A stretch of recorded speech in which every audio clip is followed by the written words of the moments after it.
2024 లేదా 25లో డిగ్రీ లేదా బీటెక్ చదివారా? సాఫ్ట్‌వేర్ జాబ్ కోసం ఎదురు చూస్తున్నారా? అయితే కోడ్ జ్ఞాన్ 100 డేస్ కోర్సులో చేరండి. జాబ్ సాధించండి. Welcome to Suman TV. నేను మీ సుమన్ టీవీ. నరదృష్టి ప్రభావం కనుక ఉంటే మనిషికి తెలియకుండానే మానసికంగాను శారీరకంగాను చాలా రకాలుగా దెబ్బతినేటువంటి అవకాశం ఉంటుందని చెప్పేసి అంటూ ఉంటారు వైదిక ఆస్ట్రాలజీ ప్రకారం కనుక మనం చూసుకుంటే. అయితే ఈ నరదృష్టి ప్రభావం అనేది ఎన్ని రకాలుగా ఉండేటువంటి అవకాశం ఉంది, అండ్ 2026లో కనుక మనం చూసుకుంటే ఏ రాశి వారికి ఏ విధంగా ఉండేటువంటి అవకాశం ఉంది అనేది ఈరోజు మనతో పాటు వైదిక ఆస్ట్రాలజీ ఉమా గారు ఉన్నారు. వారి మాట్లాడి తెలుసుకుందాం. నమస్కారం ఉమా గారు. నమస్తే నాగరాజు గారు. నరదృష్టి ప్రభావానికి రాళ్ళు కూడా పగిలిపోతాయని చెప్పేసి మాట్లాడుకుంటూ ఉంటారు. అంటే శాస్త్రంలో దీనికి సంబంధించినటువంటి కొంత డేటా కూడా ఉంది.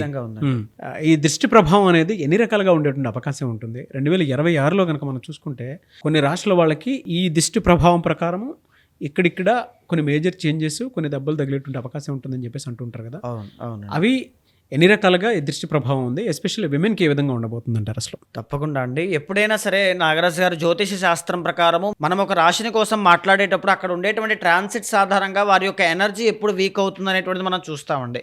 సో ఎనర్జీ అనేటువంటిది ఎప్పుడైతే వీక్ అవుతుందో, దృష్టి కానీ ఇలాంటివన్నీ కూడా ఎక్స్టర్నల్ ఎనర్జీ అండి, అంటే బయటికి సంబంధించినవన్నీ కూడా. సో ఉదాహరణకి నరదృష్టి అనేటువంటిది ఎన్ని రకాలుగా విభజించబడి ఉంది అంటే 4 రకాలుగా విభజించబడి ఉందండి. ఏమిటి వాటి పేర్లు అంటే, ఒకటి సామాన్యమైనటువంటి దృష్టి, రెండవది మహానరదృష్టి, మూడవది సంభోగ దృష్టి, నాలుగవది సూక్ష్మ నరదృష్టి. ప్రతి మానవుడు కూడా, పుట్టినటువంటి వాళ్ళు ప్రతి ఒక్కరూ కూడా ఈ 4 దృష్టిల్లో ఏదో ఒక దానికి చిక్కుకుని ఇబ్బంది పడుతూ ఉంటారు. మీరు ఇబ్బందుల్లో ఉన్నారంటే కారణం ఈ 4గిట్లో ఒకటి ఖచ్చితంగా కావచ్చు. వాటి విషయంలో మీరు జాగ్రత్తగా ఉండాలి. అవేంటి సార్? ఆ 4 ఏంటి సార్? మొట్టమొదటి నాగరాజు గారు, సామాన్య దృష్టి అండి. అంటే ప్రతిరోజు ఉండేటువంటి మన జీవన విధానంలో మనకి కలిగేటువంటి దృష్టి కానీ, ద్వేషపూరితమైనటువంటి భావాలు కానీ, ఇవన్నీ కూడా వీటి పరిధిలోకి వస్తాయి. మనం ఏదైనా ఒక బట్టలు కానీ, వస్తువులు కానీ, ఒక బండి కానీ కొనుక్కున్నప్పుడు చాలామంది మనల్ని చూసి ఓహో కొనుక్కున్నారా అనేటువంటి భావనతో చూస్తూ ఉంటారు. ఆ సమయంలో మన మీద పడేటువంటి ఆ నెగిటివ్ ఇంపాక్టే సామాన్య దృష్టి అండి. సో దాన్ని ప్రతిరోజు మనం చేసేటువంటి తలస్నానం వల్ల కావచ్చు, లేకపోతే దైవారాధన వల్ల కావచ్చు, అవన్నీ కూడా తగ్గిపోతూ ఉంటాయి. మనకి తెలియదు అది వచ్చినట్టు కూడా. అయితే రెండవది ఉంటుందండి, దాన్నే మహానరదృష్టి అంటారండి. మహానరదృష్టి అనేటువంటిది ఎప్పుడైతే వస్తుందో, ఫర్ ఎగ్జాంపుల్ ఒకళ్ళు చాలా కష్టపడి ఒక ఇల్లు అనేటువంటి దాన్ని కడుతున్నారనుకోండి, మధ్యలో అర్ధాంతరంగా ఇల్లు ఆగిపోతుంది. ఇంటి యజమాని అప్పటిదాకా మంచి ఉల్లాసంగా, ఉత్సాహంగా అందరూ కూడా, కుటుంబ సభ్యులందరూ కూడా బాగున్నటువంటి వాళ్ళు సడన్గా ఇంటి యజమానికి అనారోగ్య సమస్య, దీర్ఘకాలిక ఆరోగ్య సమస్య వస్తుంది. లేకపోతే యాక్సిడెంట్స్ అనేటువంటివి జరగడం కానీ, హాస్పిటల్స్కి, ఇది బాగా గుర్తుపెట్టుకోండి, ఇది ముఖ్యమైన సిమ్టమ్. ఇది హాస్పిటల్స్కి విపరీతంగా డబ్బులు ధారపోయడం, ప్రతి నెల, ప్రతి 3 నెలలకు ఒకసారి విపరీతంగా, చంటి పిల్లల దగ్గర నుంచి వృద్ధుల వరకు అందరికీ కూడా ఇది కనబడుతూ ఉంటుందండి. తరువాతది ఏంటి అంటే, ఏ శుభకార్యం తలపెట్టినా ఆటంకాలు వస్తాయి, ఆ శుభకార్యం మధ్యలో ఆగిపోతూ ఉంటుంది. మహానరదృష్టి అనేటువంటిది సోకింది అంటే, ఈ మాట బాగా గుర్తుపెట్టుకోండి, ఎక్స్పీరియన్స్తో చెప్తున్నాను, పెద్దవాళ్ళకి కూడా ఇది తెలిసే ఉంటుంది. మొత్తం ఇంటిళ్ళపాది అందరూ కూడా అధోగతి పాలవుతారు. ఆర్థికంగా కానీ, మానసికంగా కానీ, శారీరకంగా కానీ, ఆనందం విషయంలో కానీ, ఎక్కడైనా సరే మానసిక ప్రశాంతత అనేటువంటిది మీకు ఉండదు. తరువాత మూడవది సంభోగ దృష్టి అనేటువంటిది ఉంటుందండి. అంటే ఏంటి అంటే, చాలామంది మనం చూస్తుంటామండి, మ్యారేజ్ అయినటువంటి వాళ్ళు కావచ్చు, ఒక రిలేషన్లో ఉండేటువంటి వాళ్ళు కావచ్చు, వాళ్ళిద్దరి మధ్యలో డిస్టర్బెన్సెస్ అనేటువంటివి వస్తాయి. ఇది ఎక్కడి నుంచి వస్తుందండి? వేరే వాళ్ళ యొక్క దృష్టి ప్రభావం వాళ్ళిద్దరి మధ్యలోకి ఇన్వాల్వ్ అవ్వడం వల్ల, అది అత్తగారు కావచ్చు, తల్లి కావచ్చు, వేరే బయట ఉండేటువంటి స్ట్రేంజర్ ఏ వ్యక్తి అయినా కావచ్చు, ఒక ఫ్రెండ్ కావచ్చు, సన్నిహితుడు కావచ్చు, స్నేహితుడు కావచ్చు, కుటుంబంలో ఉండేటువంటి వాళ్ళు కూడా కావచ్చు. ఆ సంభోగ దృష్టి ప్రభావం కనుక ఆ ఇద్దరి దంపతుల మీద పడింది అంటే ఖచ్చితంగా డైవర్స్ అయ్యే అవకాశాలు చాలా ఎక్కువ ఉంటాయండి. ఎక్స్ట్రా మ్యారిటల్ అఫైర్స్ అనేటువంటివి కూడా ఈ యొక్క సంభోగ దృష్టి వల్లే ప్రారంభం అవుతాయి. అందుకే భార్యాభర్తల మధ్యలో ఉండేటువంటి నిర్ణయాలని వేరే వాళ్ళకి చెప్పకూడదు, ఎవరిని ఇన్వాల్వ్ చేయకూడదు అంటారు. వేరే వాళ్ళ కళ్ళు పడినా కూడా, దంపతుల మీద వేరే వాళ్ళ కళ్ళు పడినా సరే, వాళ్ళ యొక్క మాటలు ఇన్ఫ్లుయెన్స్ అయినా సరే, వాళ్ళిద్దరి మధ్యలో ఇద్దరితో పాటు కలిసి ఉన్నా సరే, వాళ్ళ యొక్క ఎనర్జీ వీళ్ళ మీద పడింది అంటే 100% ఆ సంభోగ దృష్టి పట్టింది అంటే భార్యాభర్తలు విడిపోవడం ఖాయం అండి. ఇది ఖచ్చితంగా జరుగుతుంది. లేకపోతే ఏంటి అంటే, వాళ్ళకి ఇన్ఫ్లుయెన్స్ అయిపోతారు, చెప్పుడు మాటలకు ఇన్ఫ్లుయెన్స్ అయ్యారు, ఈ మాట వినే ఉంటారు. ఇద్దరూ కూడా తెలియకుండా వాళ్ళిద్దరి మధ్యలో అనుమానము స్టార్ట్ అయ్యింది, ఈ మాట వినే ఉంటారు. లేకపోతే ఆయన ఎక్కడ ఉంటారు, ఈమె ఎక్కడ ఉంటారు, వీళ్ళిద్దరి మధ్యలో మిస్అండర్స్టాండింగ్స్ అనేటువంటి విపరీతంగా ఉంటాయి. లేకపోతే భార్య అనేటువంటిది అత్తగారి మాట వినకపోవడం, ఏదైనా కావచ్చు అండి. ఏ సంభోగ దృష్టి ఎవరి వల్లనైనా రావచ్చు. కాబట్టి ఆ దృష్టి కనుక సోకింది అంటే ఖచ్చితంగా భార్యాభర్తలు ఇబ్బంది పడతారు. దానివల్ల పిల్లలకి కూడా ఎఫెక్ట్ అనేటువంటిది కనబడుతుందండి. తరువాత ఆఖరిది నాగరాజు గారు సూక్ష్మ నరదృష్టి. ఇది చాలా ప్రమాదకరమైనటువంటిది. సో ఎప్పుడైనా స్లో పాయిజన్ లాంటిది అనమాట అండి. మన చుట్టుపక్కన ఉండేటువంటి మనుషుల నుంచి వచ్చేటువంటిదే సూక్ష్మ నరదృష్టి. ఫర్ ఎగ్జాంపుల్, నేను ఒక నిర్ణయం తీసుకుని ఒక కంపెనీ పెట్టి లేకపోతే ఎదగాలి అనుకుంటూ ఉన్నప్పుడు కానీ, ఒక జాబ్ చేసుకుంటూ ఒక నిర్ణయం తీసుకుని వేరే ప్రదేశానికి వెళ్ళాలనుకుంటున్నప్పుడు కానీ, మన చుట్టుపక్కల ఉండేటువంటి వాళ్ళు వద్దు, వెళ్ళొద్దు, ఓడిపోతావు, పడిపోతావు, లేకపోతే నాశనం అయిపోతావు, లేకపోతే అక్కడికి వెళ్తే నష్టపోతావు, అప్పులు పాలైపోతావు, అలా చెయ్యొద్దు అంటే మనం చేయాల్సినటువంటి పనిని మనం ఎక్కడ సక్సెస్ అవుతామో, విజయం సాధిస్తామో అనేటువంటి భయంతోనో ద్వేషంతోనో మనల్నే కావాలని వారిస్తూ ఉంటారు. వాళ్ళని చూసి మనము మన వాళ్ళే కదా, మన మంచి కోసమే చెప్తున్నారు కదా అనుకుంటూ ఉంటాం. కానీ మంచి చెప్పడానికి ఈ సూక్ష్మ నరదృష్టికే చాలా థిన్ లేయర్ మాత్రమే అడ్డుంటుందండి. సో ఒక మంచి విషయానికే నిజంగా వెళ్ళొద్దు అనుకునేటువంటి తల్లిదండ్రులు కూడా ఇదే మాట చెప్తూ ఉంటారు. కానీ ఎప్పుడైతే ఈ సూక్ష్మ నరదృష్టి పక్కనే ఉంటుందో చాలామంది ఇక్కడే ఫెయిల్ అవుతూ ఉంటారండి. యూత్ కూడా ఇదే ఫేస్ చేస్తూ ఉంటారు. అనుకున్న లక్ష్యాన్ని సాధించలేకపోతారు. జీవితంలో ఫెయిల్యూర్ అయ్యి చాలా ఇబ్బందులు పడుతూ ఉంటారు. ఈవెన్ ద హెల్త్ ఇష్యూస్ విషయంలో కావచ్చు, కెరీర్ కావచ్చు, మనీ కావచ్చు, లవ్ కావచ్చు, ఎక్కడైనా కావచ్చు.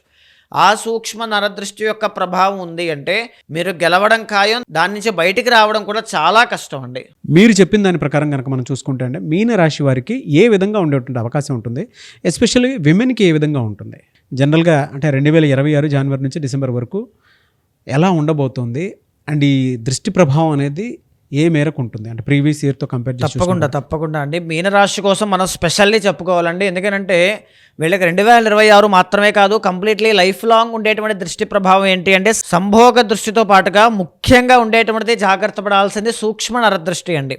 వీళ్ళంతా అతి మంచి వాళ్ళు, వీళ్ళంతా మోసపోయేటువంటి వాళ్ళు, తర్వాత వీళ్ళంతా ఇంట్రోవర్ట్స్ కానీ మొహమాటస్తులు కానీ ఎక్కడ ఉండరండి. Very spiritual, very emotional, very true and honest people అని చెప్పచ్చు. కానీ అదే వీళ్ళకి ఒక శాపం. వీళ్ళ చుట్టుపక్కల ఉండేటువంటి వాళ్ళంతా ఫ్రాడ్ కానీ, లేకపోతే వీళ్ళ చుట్టుపక్కల ఉండేటువంటి అంతా నెగిటివ్ ఆరా కానీ, వీళ్ళని ఎప్పుడెప్పుడు వాడుకుందామా, తర్వాత అవసరం కోసం, అవకాశం కోసం ఉండేటువంటి వాళ్ళే. వాళ్ళ ద్వారా వచ్చే ఆలోచనలన్నీ కూడా సూక్ష్మ నరదృష్టి రూపంలో వీళ్ళ మైండ్లోకి ఇంజెక్ట్ అవ్వడం వల్ల చాలామంది 99% మీనరాశి వాళ్ళు ఫెయిల్ అయిపోతారండి. 99%, 100%. అంటే వాళ్ళ జీవితంలో ఎదగాలి, దూర ప్రాంతాలు వెళ్ళాలి, కష్టపడాలి, చెయ్యాలి అనే ఆశలు, డ్రీమ్స్ అనమాట. మీనరాశి అంటేనే ఇమాజినేషన్, మీనరాశి అంటే విజువలైజేషన్. బికాజ్ వాళ్ళకు ఉండేటువంటి తత్వము, స్వభావం అలా ఉంటుంది. కానీ ఆ సూక్ష్మ నరదృష్టి చుట్టుపక్కల ఉండేటువంటి వాళ్ళ మాటలు కానీ, డిసప్పాయింట్మెంట్స్ కానీ, డిసెంకరేజ్మెంట్ కానీ ఇలాంటివన్నీ ఎదురవడం వల్ల ఆ ఇమాజినేటివ్ స్కిల్స్ని కానీ, విజువలైజేషన్ చేసుకునే స్కిల్స్ని కానీ చంపేసుకుంటారు. సో దానివల్ల మీకు ఆ సక్సెస్ అనేటువంటిది కనబడదు. ఇక 2026 విషయానికి వస్తే చాలా మంచి విషయాలు జరగబోతున్నాయండి. బట్ వీళ్ళకి ఏంటంటే 2026 సంవత్సరంలో జూన్ 1వ తారీఖు దాకా మీకు గురుబలము అనేటువంటిది లేదు. 2025 చివరిలో ఒక 48 రోజుల పాటుగా గురుబలం అనేటువంటిది వచ్చి కొద్దిపాటి మంచి విషయాన్ని జీవితంలో చోటు చేసుకునేలా చేసింది. బట్ 2026లో జూన్ 1వ తారీఖు దాకా జాగ్రత్తగా ఉండాలి. ప్రాపర్టీస్ విషయంలో కానీ, ఫ్యామిలీ విషయంలో కానీ, శుభకార్యాల విషయంలో కానీ, కెరీర్ విషయంలో కానీ కాస్త ఒడిదుడుకులు అనేటువంటివి చూసే అవకాశాలు ఉంటాయి. అయితే మేజర్లీ నేను చెప్పే సజెషన్ ఒకటేనండి. మీరు ఎవరికైనా డబ్బులు ఇస్తూ ఉన్నా, ఖర్చు పెడుతూ ఉన్నా, ఫైనాన్షియల్లీ బాధపడుతూ ఉన్నా దానికి కారణం మీరే. మీరు మోసపోయారంటే దానికి కారణం మీరే. ఆ సూక్ష్మ నరదృష్టి అనేటువంటిది ఒక ఎక్స్టర్నల్ ఫ్యాక్టర్. అది నరదృష్టి రూపంలో, మనుషుల రూపంలో, అయ్యే సంఘాల్లో ఉండేటువంటి మనుషుల రూపంలో వస్తూ ఉంటుంది. బట్ దాన్ని మీరు ఎంతవరకు తీసుకోవాలో, తీసుకోకూడదు, అందరూ మంచి వాళ్ళే, నా వాళ్ళే అనుకోవడం మీ తప్పు. కాబట్టి మీనరాశి వాళ్ళు చాలా చాలా కేర్ఫుల్గా ప్రతి మనిషిని కూడా చెడు సహవాస దోషం పెట్టుకోవద్దు, అపాత్రదానము చేయవద్దు. లైఫ్లో సక్సెస్ అవ్వాలి అంటే ఇండిపెండెంట్గానే వెళ్ళండి, ఇండివిజువల్గానే పనిచేయండి, ఎవరి తోడు అవసరం లేదు.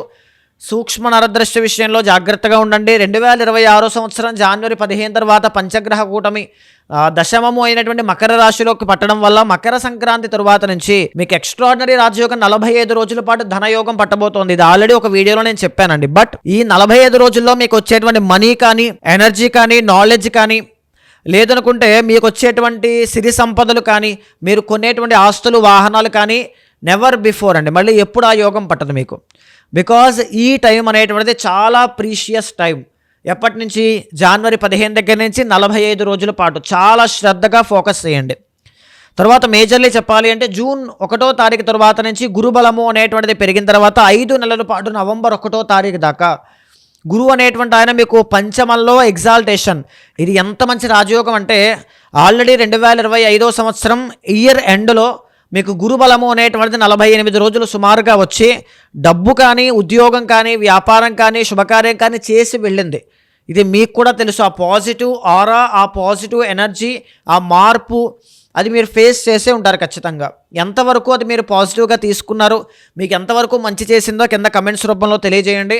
మళ్ళీ అలాంటి మూమెంట్సే జూన్ 1వ తారీఖు తర్వాత నుంచి నవంబర్ 1 దాకా వస్తాయి. చాలా గొప్పదండి. అయితే ఈవెన్ ఆ పీరియడ్ ఆఫ్ టైంలో మీకు మళ్ళీ ఆగస్టు 15 దగ్గర నుంచి సెప్టెంబర్ 15 దాకా 1 మంత్ ఇంకా రాజయోగం చాలా బాగుంటుంది. రవి అనుకూలిస్తారు కాబట్టి. అయితే 2026వ సంవత్సరంలో గురువు అనేటువంటి ఆయన మళ్ళీ నవంబర్ 1వ తారీఖు తర్వాత 6వ స్థానంలోకి వెళ్ళిన తర్వాత పెద్దగా ఎనర్జీ అనేటువంటిది కనపడదు. పైగా 12వ స్థానంలో రాహు. ఇందాక నేను చెప్పినదేనండి. ఏదైతే డబ్బు మీ దగ్గర నిలబడదో, ఏదైతే మోసపోతారో, అపాత్రదానం చేస్తారో, చెడు సహవాస దోషమో, దీర్ఘకాలిక అనారోగ్య సమస్యలు ఇవన్నీ కూడా 12వ స్థానంలో రాహు రూపంలో కనబడుతూ ఉన్నాయి. మీకు ఇప్పటికిప్పుడు ₹1,00,000 ఇస్తే సాయంత్రం లోపు నిలబడవండి, సాయంత్రం లోపు ఖర్చు అయిపోతాయి. ఖచ్చితంగా అది మీకు డిఫాల్ట్గా వచ్చినటువంటి దోషం. కానీ అది వేస్ట్ ఖర్చులు అనేటువంటిది కాదు, మీ చేతిలో నిలబడదంతే. అది స్పిరిచువల్, వెరీ స్పిరిచువల్ పీపుల్. డబ్బు మీద, మెటీరియలిస్టిక్ థింగ్స్ మీద అంత వాల్యూ ఎడిషన్ మీరైతే ఇవ్వరు. అయితే ప్రధానంగా జన్మశని అనేటువంటి ఆయన నడుస్తూ ఉన్నారు. ఈ యొక్క పొట్టకి సంబంధించి ఎసిడిటీ ప్రాబ్లమ్స్, గ్యాస్ట్రిక్ ట్రబుల్ కానీ, విమెన్కి అయితే పీసీఓడి, పీసీఓఎస్, థైరాయిడ్ కానీ, యూటరస్ ప్రాబ్లమ్స్ కానీ, యూరినరీ ట్రాక్ ఇన్ఫెక్షన్స్ కానీ, ఇలాంటివన్నీ అనమాట. వీటికి సంబంధించిన విషయాల్లో వాత దోషాలు ఒకటి, కఫ దోషాలు ఒకటి, చాలా చాలా కేర్ఫుల్గా ఉండాలండి. లేకపోతే హెల్త్ ఇష్యూస్ అనేటువంటివి పెరిగి పెద్దయి అవి సర్జరీస్ వరకు, లాంగ్ లాస్టింగ్ హెల్త్ ఇష్యూస్గా మెడికేషన్ తీసుకునేంత వరకు ఇబ్బంది పెడతాయి.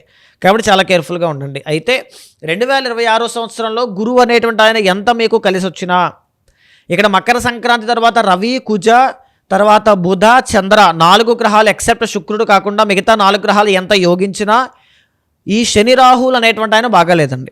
10 కోట్లు ఇస్తే వస్తే లాభం ఏంటంటే రూపాయి కూడా నిలబడకపోతే, మీకు పీస్ ఆఫ్ మైండ్ లేకపోతే, మీకు బాడీ రెస్ట్ లేకపోతే మీరు ప్రశాంతంగా నిద్ర పట్టకపోతే దానివల్ల ఉపయోగం ఏంటి? అదే మీకు కనబడుతూ ఉంటుంది. దాని నుంచి బయటికి రావాలి అన్నా, ఈ సూక్ష్మ నరదృష్టి యొక్క ప్రాబ్లం నుంచి మీరు బయటికి రావాలి అన్నా, మీన రాశి వాళ్ళు చేయాల్సినటువంటి రెమెడీ ఏమిటి అంటే, ప్రధానంగా మీరు చేయాల్సింది సుదర్శన చండీ హోమం చేయించండి. ఇది తప్పనిసరిగా చేయాల్సింది. చెయ్యలేము అనుకున్నా ఏదో ఒక విధంగా చేయండి. దానివల్ల నెగటివిటీ అంతా కూడా క్లియర్ అయిపోతుంది. శత్రునాశనం, ఆరోగ్య దోషాలు పోతాయి. చెయ్యలేకపోతున్నారంటే కర్మ అనేటువంటిది చెయ్యనివ్వదండి. చేస్తే ఆ ప్రాబ్లం సాల్వ్ అవుతుంది. కర్మ ఎవరు అనుభవిస్తారు?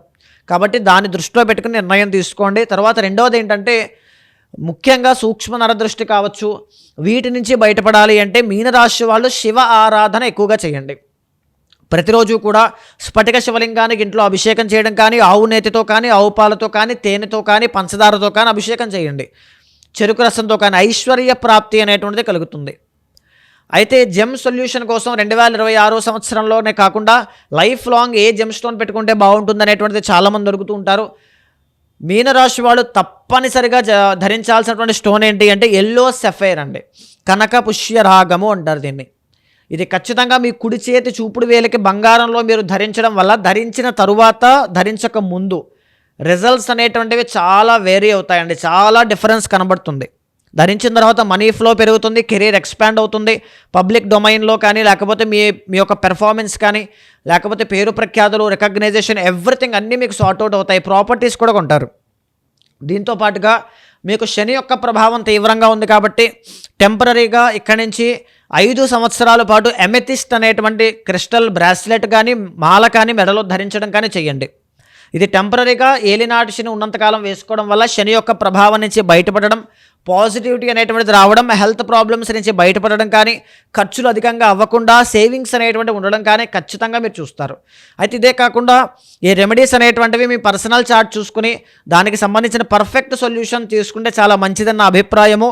వాటికి సంబంధించిన రెమెడీస్ చేయండి. చాలా అద్భుతమైన రిజల్ట్స్ 2026 సంవత్సరంలో మీరు చూస్తారు.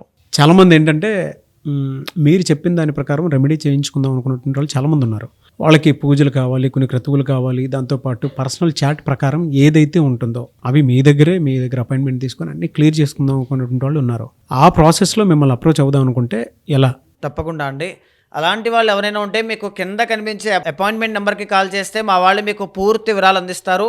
మీ యొక్క డేట్ ఆఫ్ బర్త్ కానీ, టైమ్ ఆఫ్ బర్త్ కానీ, ప్లేస్ ఆఫ్ బర్త్ కానీ అది ఉన్నప్పుడు ఖచ్చితంగా నేను మీ యొక్క జాతకాన్ని చూసి ఒకవేళ ఆ సమస్యకి సొల్యూషన్ ఉంటే నేనే శాంతి పరిహారములు మీకు ఆచరింపచేసి ఏ ప్రాబ్లంతో మీరు ఫేస్ చేస్తున్నారో దానికి సొల్యూషన్ ఖచ్చితంగా చూపిస్తాను. భగవత్ అనుగ్రహం కలిగేలా చేస్తాను. థ్యాంక్ యూ సో మచ్ ఉమాగారు. నమస్తే అండి. చూసారు కదండి వీడియో. ఈ వీడియోపై మీ అభిప్రాయాన్ని కమెంట్ బాక్స్లో పోస్ట్ చేయండి. ముఖ్యంగా మీరు కనుక లైఫ్లో మీకున్నటువంటి ప్రతి ప్రాబ్లంకి వేదిక ఆస్ట్రాలజీ త్రూ సొల్యూషన్ కావాలి అనుకుంటే మాత్రం స్క్రీన్ మీద ఉమాగారి కాంటాక్ట్ నెంబర్ కనిపిస్తుంది. మీరు పూజల కోసమైనా సరే, శాంతి హోమాలు చేయించుకోవాలనుకున్నా సరే, ఏదైనా మంచి రెమెడీ కావాలనుకున్నా సరే, మీ జాతక చక్రం ప్రకారం మీ పర్సనల్ చాట్ అంటే వ్యక్తిగత జాతకం ఏ విధంగా ఉందని తెలుసుకోవాలనుకున్నా సరే, అండ్ మీ కెరీర్ని ఎటువైపుకి తీసుకొని వెళ్తే బాగుంటుంది 2026లో అనేటువంటి విషయం తెలుసుకోవాలనుకున్నా కూడా ఉమాగారి కాంటాక్ట్ నెంబర్ మీకు కనిపిస్తుంది. దాన్ని మీరు కాల్ ఆర్ మెసేజ్ వాట్సాప్ చేసి వెంటనే అపాయింట్మెంట్ బుక్ చేసుకోండి. ఈ వీడియో లైక్ చేయండి, షేర్ మాత్రం తప్పకుండా చేయండి. ఇలాంటి మరిన్ని వీడియోస్ కోసం మా ఛానల్ ఫాలో అవ్వండి. Thank you.